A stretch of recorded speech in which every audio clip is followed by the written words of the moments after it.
Welcome back to the Agency Freedom Podcast. This is where we help insurance professionals move from captivity to freedom. We are on all the podcast platforms, and special welcome to you watching us on our YouTube channel. We have 7 or 8 episodes that are now live on YouTube, and we're trying to drop those a day or so early to incentivize people to make their way over to the old YouTube channel. You can find us there. The James Jenkins is the name of the channel. Some other guy who hasn't posted in like 8 years has simply James Jenkins, but I'm the James Jenkins. You'll find us on YouTube here. Our guest for this episode is Mr. Caden Braly of the Braly Insurance Group, as well as a nice little tech consulting firm that you guys have called Agents Tech. Caden, welcome to the show, man. Hey, thanks for having me. Appreciate it.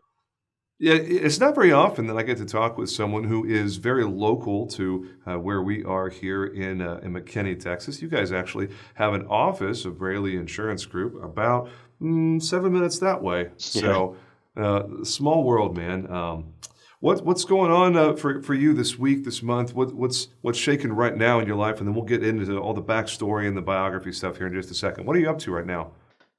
Yeah, traveling a bunch, going a lot, going up to Pittsburgh in a couple weeks for a Bold Penguin agency council meeting, going to New York City with my wife to meet some friends. So traveling somewhere about every week. I just pulled in the office that I headquarter out of is in College Station. So I just drove back from McKinney this morning, traveling a bunch. I went to the Rangers game last night, which was quite disappointing. But we're doing a lot. We're trying to manage a hard market right now. It's being a majority Texas agency, just trying to come up with some strategies to help mitigate customer price increases of 40% on average.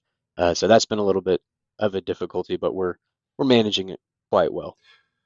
You know, we're going to talk some about the hard market in this episode for sure. Let me just ask one of those leading questions right now. You know, when you're having those hard market conversations, when you're talking about renewal increases, you know, what is maybe one thing right now? We'll get into some more details here in a little bit. What's your favorite thing to make that process suck just a little bit less? Everybody has their own take on it. What is your favorite way to get into that and try to decrease the damage with those renewal notices? Yeah, I think one of the things that we've started doing in the last couple of months is a proactive shopping of insurance. So we get to the customer even before the renewal comes out and prepare them for what's to come. So usually renewals come out anywhere from 30 to 60 days, depending on the carrier. So the average we've seen is about 45 days. So we'll call them ahead of time, or even majority of what we do is email, just because we have so many customers, we couldn't call every single renewal every single day. And we just prep them to say, hey, you're probably going to see a number in the mail, or if you get an email or in the paper mail that you're not going to like. That number is on average looking at 35 to 50% of what increase it compared to what you're currently paying. And when they see that and they get it in the mail, it helps our reputation because they were prepared for it. We still have those people that don't read their emails, that don't pick up their phones, don't answer their text messages, that call us angry, and they say, hey, well, we sent you an email and texted you and you didn't respond. So, that's that. We can start the shopping process. We tried to mitigate that a little bit if we can. The Hmm. other thing that I like to see in terms of actually reshopping policies that have increased is laying it all on the table for people. Our CEO, Mark, he actually drafted a full email that he sent to a customer about what's going on in the market that can actually and educates them while also telling them what we can do to help them at the same time. Because this guy, he was really angry. He said, your company's terrible. This is terrible business practice. It's like, he responded saying, hey, thanks for your concern. We don't really make the prices at all. Even if we wanted to change the prices, we can't in terms of personal lines.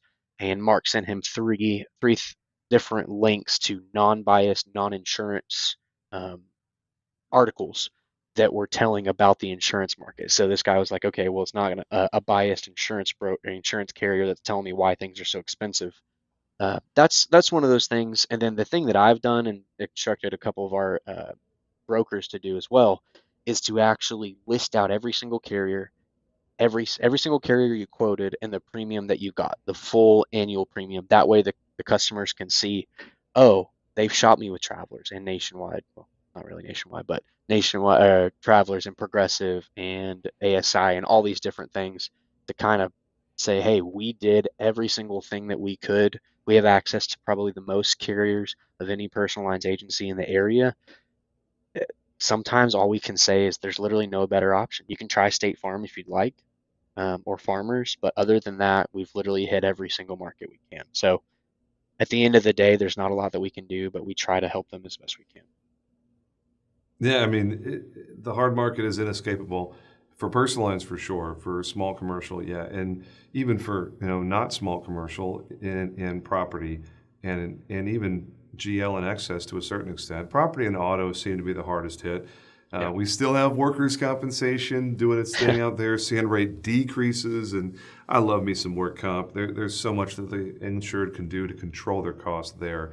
But I got to think work comp, the bell's going to ring there before too long because it's not immune forever. It's just a lot more insulated than some of these algorithm and black box driven policy lines. So Right. we'll get into some more about that here in a little bit. I'd love to circle back with you, man. What is the Caden Braly story? Your dad's in insurance, so are you born Yeah. and raised in the industry? Yeah. Born and raised, up until my senior year of college, told myself I'd never go into insurance. I grew up seeing, my dad have to deal with difficult customers all the time. He loved his job, but there were some people that I've heard of, just stories he would tell me that I'm like, I do not want to do that at all. And then COVID happened, and then I had an internship with a medical device company that was going to already was about to turn into a full-time job, and they cut it and just said, "Hey, we can't afford to pay you at all. Sorry." And so I was left with really nothing from the 1st of July 2020 to the end of July. I didn't have any work, nothing to do. And so my dad said, "Hey, I know this is tough. Just come work for me part-time. Do marketing stuff, do stuff that's not non-license based work." Started doing that, started to kind of like it a little bit. And I was like, okay, this isn't what I thought it was at all.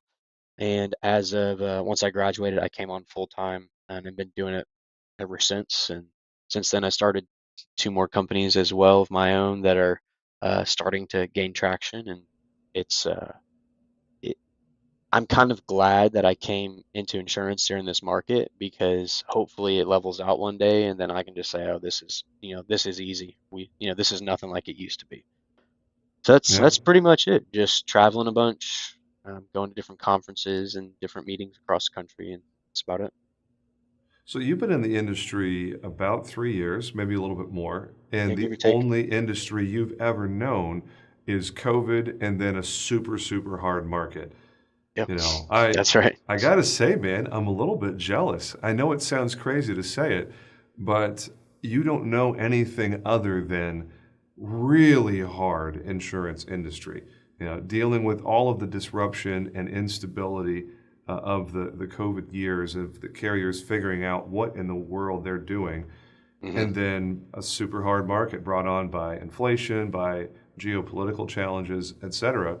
The only way you've ever seen it is hard. So when this passes, as it inevitably will, like every hard market does, the adjustments will take effect and things will get easier. Capacity will reopen, underwriting guidelines will soften up, access will come back, pricing will come down relative to coverage, and the people that have survived and thrived during a historically hard market are going to be the ones that are gobbling up market share and Yeah, having more than their fair share of success. So, bravo, man! I love thanks. that you came in when you did. It's a real blessing in disguise, and I think you probably realize that.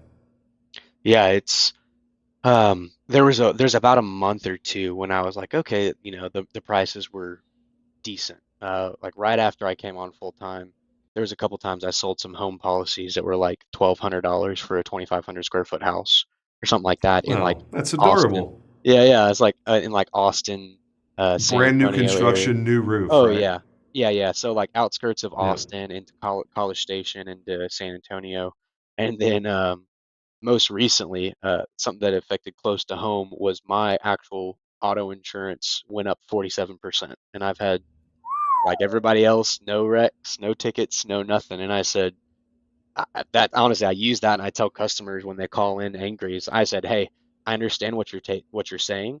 My auto insurance just went up 47%, and there's nothing that I can really do about it at all.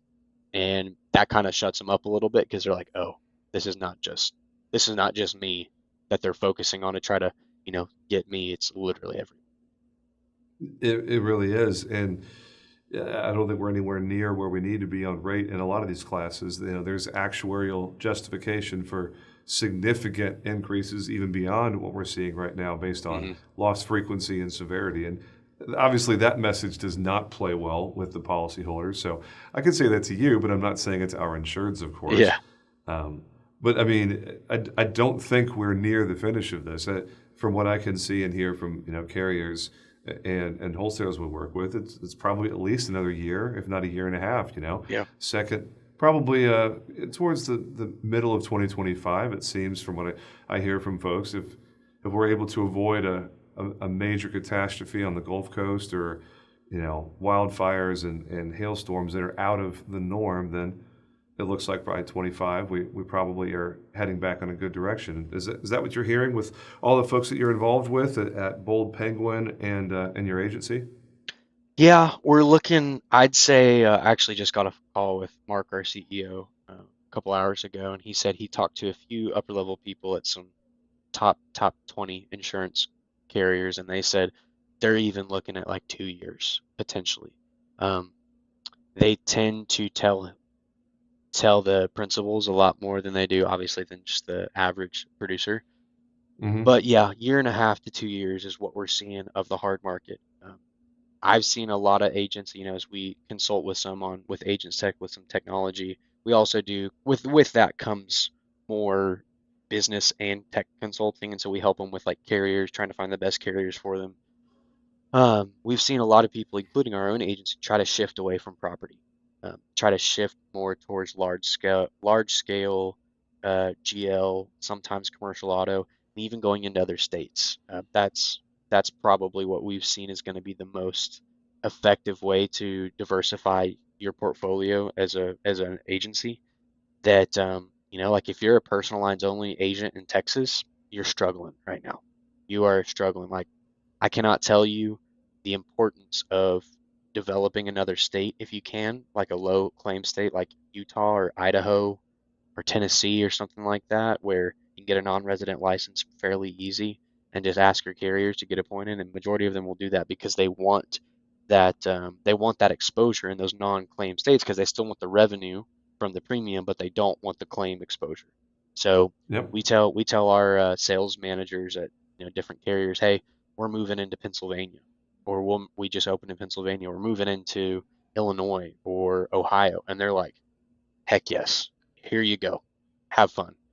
So that's what we're seeing. It's rough, but if we can, as a industry, if we can start to diversify where we do business a little bit, carriers will probably be more willing to uh, be lenient on underwriting requirements and rate increases over time. Geographic clustering is a huge problem for a lot of carriers, especially in sensitive lines of business like property and auto on the fleet side more than just individual Yeah. auto. So I, I echo that, Freedom Jumper, you listener out there. If you're able to get yourself a non-res license somewhere that has decent premium, but doesn't have direct cat exposure, like stay away from hail country, stay away from California and Colorado and Gulf Coast states. But if you're looking to write business in Ohio or Tennessee or Indiana or like Caden said, I love the state of Arizona. They have Yeah. good premiums. They have good the government, the regulatory side of things are pretty easy to deal with, and there's basically no cats of any kind. They don't really have wildfires because it's all a bunch of dirt and tumbleweeds out there. Yeah. They don't have hail. They don't have coastal exposure. All they have is massively awful heat. Uh, Yeah. so, but as my friends in Phoenix say, but it's a dry heat, which makes it somehow better. But I think when you have 31 days in a row of at least 110 degrees for a high, it doesn't matter how dry the heat is. It's It's going to be hot. a doozy. Yeah. So, so Caden, talk to me about your experience with Agents Tech. You got into the industry less than 3 years ago. Let me play devil's advocate for just a second and say, Yep. what in the world do you think you're doing consulting agents when you just got here? You just got to the industry. What's the motivation? What's the credibility that you bring to the conversation for advising agents on technology? And I'm being a little facetious. I'm Yeah. not actually like challenging your credibility directly like that. But a lot of people that see that you've only been in the industry a short amount of time, they're probably going to say, "What am I supposed to learn from this kid?" What's your answer to that question? Yeah. I've been asked it many times before. Had to grow a beard and keep it on there so people take me a little bit more seriously. The uh, the biggest thing that I say is that insurance technology is not it's not hard to become an expert in it. It's not very advanced. I say this with all kindness in the world to all of our tech partners out there. The technology in other industries is far more advanced and more difficult to learn and to grasp. Over the last 3 years, I have gone on over 120 different technology demos with different companies to see, okay, what's out there. Because there's so many things out there, but there's not a lot of, you can't, it's hard to narrow down, okay, what is for an insurance broker, a PNC or life and health insurance broker. You can get a lot of stuff for MGAs, a lot of stuff for carriers, a lot of stuff for different distribution partners. But in terms of the insurance brokerage, PNC, anywhere from just started an agency all the way up to the multi-million dollar brokerages that we know of, it's hard to pinpoint those. So I've been on tons and tons of demos, and the companies that we find that we find are going to be applicable to our specific industry, we add them onto our agency, Braly Insurance Group, as a vendor. When we do that as a vendor, we can vet them and say, hey, when I offer this to my agents tech clients, I can say, I've actually already used this. Like our Hmm. agency is using this. There's been some tech, some insure tech companies that we've used that have been terrible. I'll, be straight up honest. I'm not going to name any names, but that we have offboarded because of the either lack of customer service, the lack of the usability, I'll say that word, usability, user interface for customers, or just what they said that they did versus what they actually did in the actual process don't add up. Like it's a Hmm. lemon. And we've gone through that with literally hundreds of technology companies. Now, these are not all specific to insurance. It may be video call, a video recording that you can send a proposal to, or a proposal tool, or a sales software that's a non-insurance based CRM, not like Agency Zoom or Varuna or something like that, but Hmm. something that's more industry agnostic. And we've gone through Yeah. every single one. And if we find one that we're say, hey, you've piqued my interest of this demo that we had, we bring them on board, we try them, we go through what we call our agents tech trial phase. And if they pass that phase, then we will add them on as a vendor to offer to our clients. And just Hmm. going through every single major vendor on the market, I've seen them all. I've literally seen them all. A lot of people know my name or sometimes maybe don't like me, but I don't really care. So that's my credibility is I've been on more vendor calls and more demos with technology companies than I think probably anyone in the country. Now, I would be remiss if I didn't bring up the elephant in the room. Steve Anderson is a partnership with the Big I at a national level with Catalyt, which is another vendor in your space. And I asked you the question before we started recording because I feel like I wouldn't be doing my job as an interviewer if I didn't say, how are you guys differentiating yourselves from the dominant market presence that has very big name collaboration behind it, like the Big I? I mean, they're the Big I. I mean, it's an uphill climb to show people, hey, this is an option that most people have heard of in the space when it comes to technology consulting in the insurance industry. You have a very distinct difference that you are putting in front of the people that are considering doing business with Agents Tech. You want to talk about that for a little bit? Yeah, so I actually heard Steve Anderson speak at our agency just joined Keystone, so I got to hear him speak at the national conference. So Yep. I wasn't able to speak with him, but from what I've seen of what Catalyt does is a lot of wide range of offerings in more of a subscription-based model. So, you can Hmm. jump on a webinar and learn about something, or you can, you know, it's a low price option for a lot of different agents to go in and to find something. Now, in terms of if you actually want to implement that into your agency from a non-biased perspective, you have to get Catalyst Consulting, which they do have to offer. That's all that Agents Tech does is one-on-one, almost like management style consulting to insurance brokerages on the technology side. So we don't do any, hey, jump on this webinar and listen to this guy speak. We are going to make a full-fledged plan from A to Z about what you need to do for your agency based on your niche. How your agency runs. Who's your client market. For example, um, if you have a clientele that is solely based off of, a little bit of a older, maybe retirement level aged crowd, probably not going to offer you, glove box for an app because your customers are not going to probably use that. They may, but if you have a kind of like what you have with Riskwell, I think that's your company, right? Riskwell? Hmm. With Yeah. Riskwell, that might be a fantastic option as Glovebox has started to revamp their commercial side of their business, of their Yep. app, that your customers would love because you're a digital-based agency that is completely digital, and that could help offboard some of the customer service side for COIs, auto ID cards for commercial auto, things like that, that Yep. would bring that take that off of you and put it on Glovebox to help you run your Yeah. business better. So And that's and kind of you what we you do. you picked a winner there for sure. I'm a huge fan of Glovebox, and Yeah. Ryan and Andy and Seth, Sean, not Seth. Sorry, Sean. I don't know why I called you Seth, but those three guys run an amazing company, and we've been customers of Glovebox for a couple of years now.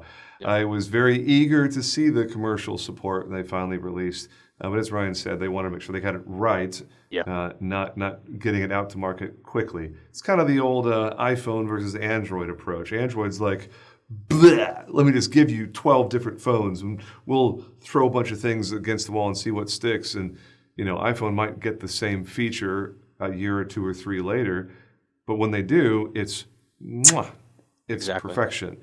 So there, it sounds like you're interested in helping people achieve the right fit, not necessarily the fast fit. Exactly. Yeah. Yeah. We do a full breakdown of an agency before we even get to the point of offering any sort of technology solution. So from our initial consultation to the actual time that we start pitching, hey, here are our recommendations based off of what we found, it's probably a 2 to 3 week process because we Hmm. have the basic information, the tangibles, what's your premium, what's your revenue, who's your niche market. Then we go into the marketing kind of side of, hey, who are you targeting on a daily basis? What does your current insurance tech stack look like? And then we get to the recommendations based off of that. So we don't really offer any sort of vendor webinars or um, things like that. It is solely one-on-one, either face-to-face or Zoom to Zoom, kind of consulting. We try to model what we do based off of like the McKinsey, the BCG, those kind of management, those high level consulting um, processes. Yeah, that makes sense. It's smart. What's the story with innovative risk? What's that? That's I see something different on your LinkedIn, different logo. What's going on there? Yeah, yeah. Innovative Risk is a insurance consulting firm. So what kind of sparked that is there was a time period where I lost a crazy amount of prospects to be honest, crappy insurance policies that they just found on price, right? They just sold on price. These were six-figure level middle market accounts that I lost that they sent me the policy after they already moved forward with it. I pointed out like 7 or 8 different, exclusions. that would be like really, really bad for them if they had a claim on this, on that certain exclusion. And it just got me thinking. I was like, okay, there are agents out there that all they care about is the dollar. All they care about is their commission check every 2 weeks, and they don't care about the customer. They don't care about if the customer has a claim, a claim or not. There's some agencies where all they do is sell, and if there's a claim, they don't even talk to the agent. The agent's not held accountable to that. Now, on the back end reporting of, okay, what's the claim payout per producer, they may get, held accountable there. But a lot of principal agents, all they want is revenue in the door.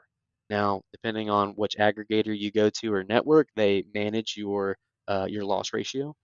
But Mm-hmm. all that being said, I said there's got to be somebody that acts on behalf of the agent, on the customer, because insurance is complex. It is not, when you get into middle market or large market commercial enterprise level commercial accounts, there are hundreds of pages worth of coverages and exclusions and endorsements that as an agent you have to know, or else your customer could be held liable.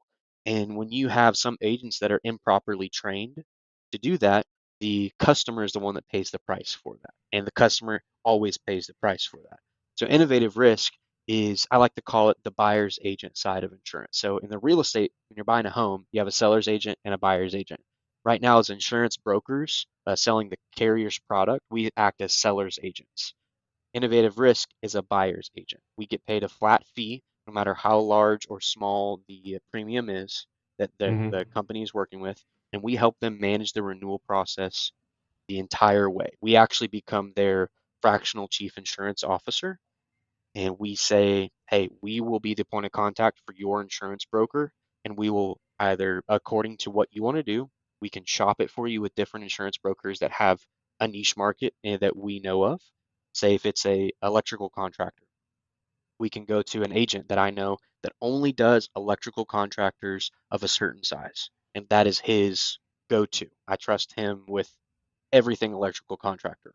And then we also prevent agents from blocking markets, because in my day-to-day and my normal, Braly Insurance Group job, I just went up against another agent at a decent sized brokerage in the East Texas area that blocked 35 different markets.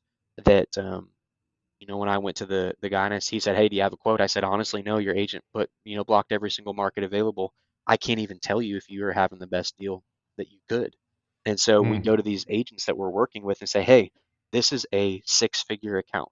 If you're going to get paid 10, 20, 30, $40,000 in commission on this account, you're going to work for it, and you are going to make sure you do your due diligence." So we have say, "Hey, Agent A, you can quote these three markets. Agent B, you can quote these four markets. Agent C, you can quote these two markets."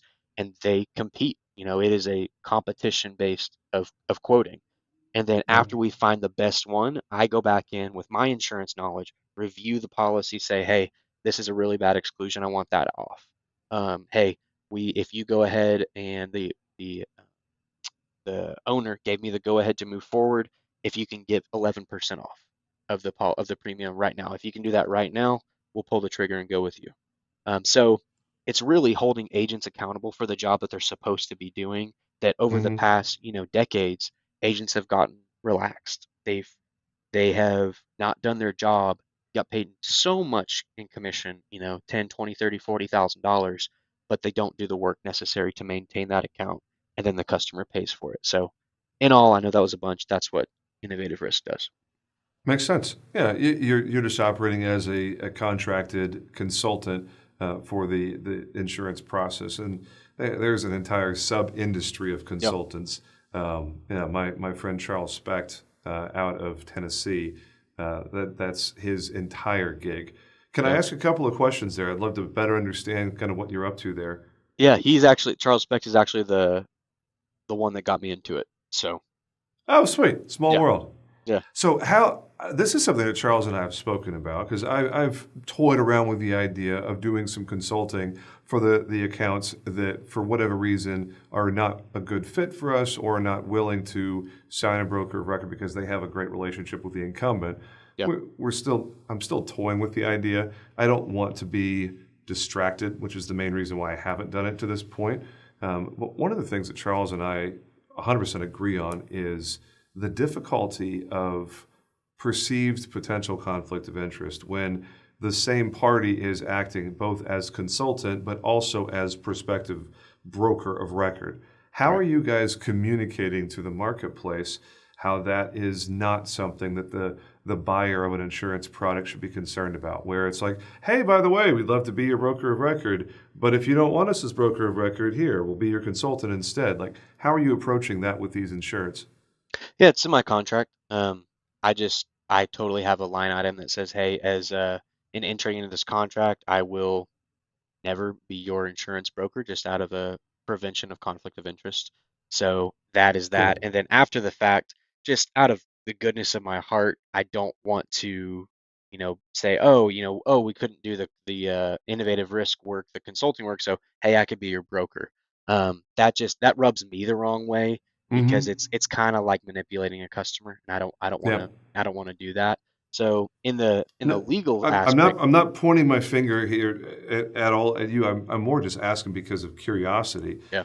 At what point do you decide, and how do you decide if an account of a company is a better fit for you to prospect as an insurance broker, as Brawley Insurance Group, versus as a potential consulting client under innovative risk? What's the calculus that you guys use, that you personally use for one or the other or neither? Yeah, I mean, just for, conflict of interest between Innovative Risk and Brawley Insurance, totally two separate LLCs there, two separate Oh yeah, for companies. sure. No, I'm It's just asking about your go-to-market approach and how you oh, figure gotcha. out for Okay. yourself, do I want to prospect this person to be their insurance broker or do I want to prospect this person to be their consultant? Like, how does that process work for you? It's all about niche market. It's all about niche market. So if I have someone that is an electrical contractor, um, Innovative Risk, I kind of take them as a Brawley Insurance Group customer because we do that really, really well if we can. If we have EMC, some. right? Hmm? EMC is your preferred carrier for that, I'm guessing? It depends. We actually don't write EMC. We're about to acquire an agency that does, but Okay, um, cool. yeah, Sorry, when yes, I hear electrical contractor, the first carrier I think of is yeah, EMC. EMC. Yeah, they're very, very good. They are not appointing in Texas anymore. We found that out the hard way. So Yeah, yeah. yeah. Sorry, But I took you off sides there. Carry on. no, you're good. Uh, it depends on what Brawley Insurance Group does. We do contractors, electrical artisan contractors really, really well. We do auto service really, really well. We do non-commercial construction of buildings really, really well. We do lesser's risk really well. That's our bread and butter. If it's anything outside of that, or it's a a level that our agency cannot control, like say it's multi-millions of dollars worth of premium that our agency literally does not have the capital or the resources on hand to actually service and to provide a good quality to, then I may take it to innovative risk. Um, I always make sure that within what I'm doing, it's, going to be a profitable thing for Brawley Insurance Group first. That's first and Hmm. foremost because that pays my bills. So I want to make sure that I'm loyal to that first. But innovative risk is something that I'm like, okay, this guy, he does manufacturing. Mm, we don't have the carriers to do manufacturing at Brawley Insurance Group, but I know a lot about manufacturing um, personally. So that would be something I would take to innovative risk. But also, Hmm. our go-to-market strategies within Brawley Insurance is really different. Brawley Insurance really focuses more on small business commercial. That is, quick turnarounds, uh, virtually no underwriter hang up or anything like that. Automated approval and Yeah, stuff like that. automotive Yeah. approval, core carriers, Nationwide, Travelers, Progressive, Liberty Mutual, Hartford. Those are a go-to for that for Brawley Insurance Group. Um, Innovative risk is more large scale, accord form based, heavy underwriter approval, 6 month timeline kind of business work. Gotcha. That Makes sense. yeah, it's for someone, I'll say this, for someone to use innovative risk for their small commercial account under, I'd say, $120,000 in premium, it's not going to be beneficial to them because the ability for underwriters to approve large, discounts on policies is lower in the small commercial than in the middle market account. No, yeah, for sure. Absolutely. That's one of the main reasons why I haven't really given serious thought to being a consultant is we really dominate in that 20 to or 25 to 100 space in premium. I operate and think in terms of revenue. So for us, it's that, from 5 to 25 in Yeah. thousand in revenue. That 5 to 25 is ideal. If you could give me just rinse and repeat in that 5 to 25 window, man, I'll be the happiest guy on earth. I don't want to go after the really big stuff. I sure don't want to go after the really small stuff. But that 5 to 25 window, Yeah. you don't see a lot of consultants in that window. No. You certainly don't see a lot of alphabet shops. Near the top of that range, you'll see junior producers at the alphabet shops. But generally, you're going up against, local or regional offices. And, I like my odds of going up against somebody like that in one of our target verticals. So good for you, man. I'm really glad to see that you got different bullets to fire, as the analogy goes. Depending on Thanks. what the target is. The only question I ever have when I see somebody wearing two hats is I've been on the receiving end of some consultants, Mhm. and several of them have been current agents, under different organizations, and it's like, what are you trying to pull, man? Like, you're a giant pain in the ass to work with, and you also are a producer for a brokerage. Like, are you trying to get me out of the way so you can come in here and take the account? And that's been a question I've asked myself a few times when I see someone who's operating both as a consultant, and then I look them up, I Google them, I LinkedIn them, and I'm like, this son of a gun's a producer at a retail shop. Can you Yeah. believe this guy? So I'm glad that you have really clear lines that are drawn. Yeah. I'd be curious to hear how you communicate that to the retail agents that are competing for the business for these accounts that you're Yeah. representing as a consultant. But maybe you haven't figured that out yet. This consultant thing is only, what, 3 months old, right? Yeah. Yeah. It's pretty new. I have a few clients, but I've actually had this question recently, and it said all I say is, can't pull anything past me. I know exactly what you do because I do it on a daily basis. Like I Yeah, know all the crap that people try to pull. We've had agents in the past at our agency that have tried to pull the crap that other agents try to pull on their customers. So why not consult on the thing that you know the best? That's exactly what yeah, I do. So it's like, you have to be to be a consultant, you have to be either know the industry really, really well or have been in it. But the best case scenario is also someone that is actually in that industry to be a consultant. Why not? Because I know all the things that are happening. I know if Nationwide is non-renewing the bottom 20% of their business. Why? And you can't tell me, hey, that's not right. I know what's happening because I talked to our sales manager at Nationwide a couple weeks ago. Like you're yeah, lying. Or you say, hey, this carrier, a broker comes to me and says, hey, this carrier just did not want to write this, or say, hey, we couldn't find a market for this. And I was like, yeah, you can. I just wrote one 2 weeks ago. You're not doing your yeah, job right. So it's going to hold agents to a level of work where they actually have to work for the account. Those agents that work for the account will be agents with that client for years to come. That's yeah, the agents that I want for my clients, are the ones that are saying, I'm going to work so hard on this. I do not care how long it takes me, but I'm going to make sure that I do my job, because other industries cannot get away with the low level of work that insurance producers can do and make the amount of money that they do. It just doesn't happen. You can't tell a guy on Wall Street to work as much as some insurance brokers do. He'd be fired in a couple of days if he did that. yeah. So it's just holding the insurance industry and the brokerage, retail brokers, to a higher standard. Hmm. Man, I love a higher standard.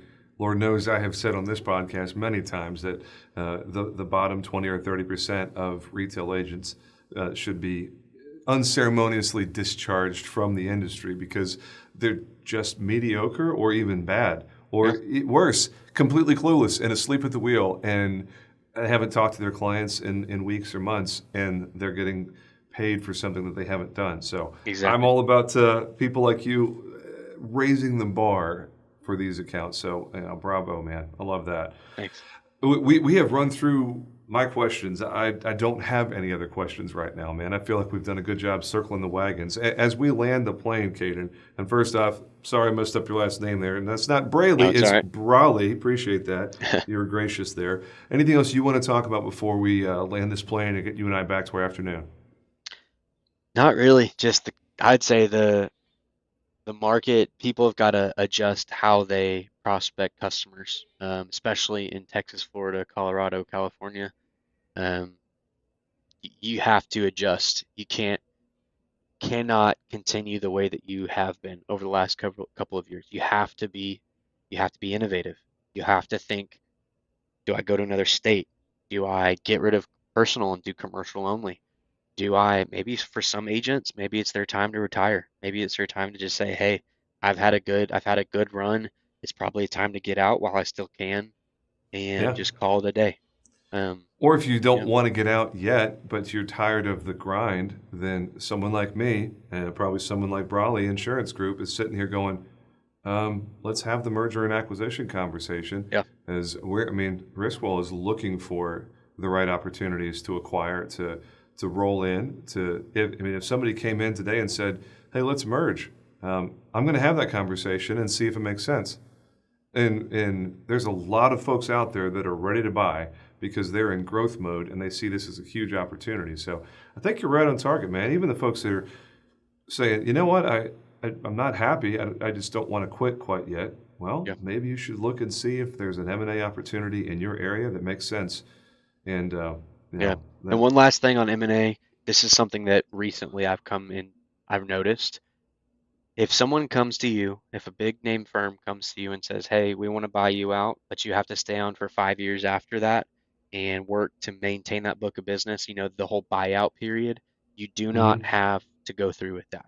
There are other options out there so that if you're older and you say, "Hey, I want to call it quits," or, "I don't want to work any longer," there are agencies out there, preferably the ones that are like small to medium size, that will purchase you right out. They're out yeah, there. You do not have, I would recommend getting multiple offers on the table from small, medium, and large agencies or private equity firms and compare the yep, contracts because there was one gentleman that we talked to recently there where a large PE firm came and said he was in his he was older, at retirement age, and he said, they offered me a couple $1 million for my agency, but it was a 6-year buyout. And if I didn't maintain that book, they would completely pull the offer and I'd be left with nothing. And I said, no, you don't have to do that. That's awful. So no. that was the last thing I wanted to say. I feel like maybe there's somebody out there that need to hear that. We have had a lot of M&A chatter on the podcast here. Literally yesterday, as we record this, was talking with Colby Allen, who works at Kerry Yep. Wallace's firm, Agency Focus.